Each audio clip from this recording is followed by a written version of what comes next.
Hello అండి. Welcome back to another short Pallavi Telugu vlogs in Canada. నా short first time చూసినట్లయితే నా YouTube ఛానల్‌లో మరిన్ని షార్ట్స్ అండ్ వీడియోస్ ఉన్నాయండి. మీకు కనుక ఇంట్రెస్ట్ ఉంటే please go and check it out and subscribe my YouTube channel.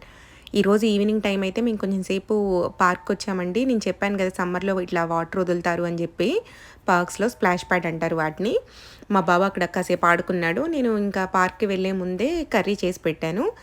Summer కదా! ఇంక రోజు ఈవినింగ్ పార్క్‌కి తీసుకెళ్తానండి మోస్ట్‌లీ. ఇంకా వచ్చి చేయాలి అనంటే చాలా లేట్ అయిపోతుంది అని జెప్పేసి కర్రీ అయితే చేసుంచాను. దీంట్లోకి చపాతీ చేశాను. ఇది దాల్ మఖానీ కర్రీ వచ్చేసి మనకి జీరా రైస్‌తో కూడా చాలా బావుంటుందండి. రుమాలి రోటీ వీట్లలతో కూడా మంచి కాంబినేషన్ ఇది. బట్ నేనైతే ఇంకా చపాతీ అండ్ ఇది చేశాను. ఇంకా నాకు మార్నింగ్ నేను పొటాటో కర్రీ చేశాను రైస్‌కి. ఇంకా అది కూడా ఉంటే ఈ రెండిటితో ఈ నైట్ అయితే డిన్నర్ చేశాము. మీకు కనుక ఈ రెసిపీ కావాలి అంటే తప్పకుండా కామెంట్ సెక్షన్‌లో పింగ్ చేయండి. థాంక్స్ ఫర్ వాచింగ్ అండి. Have a good day. Bye bye.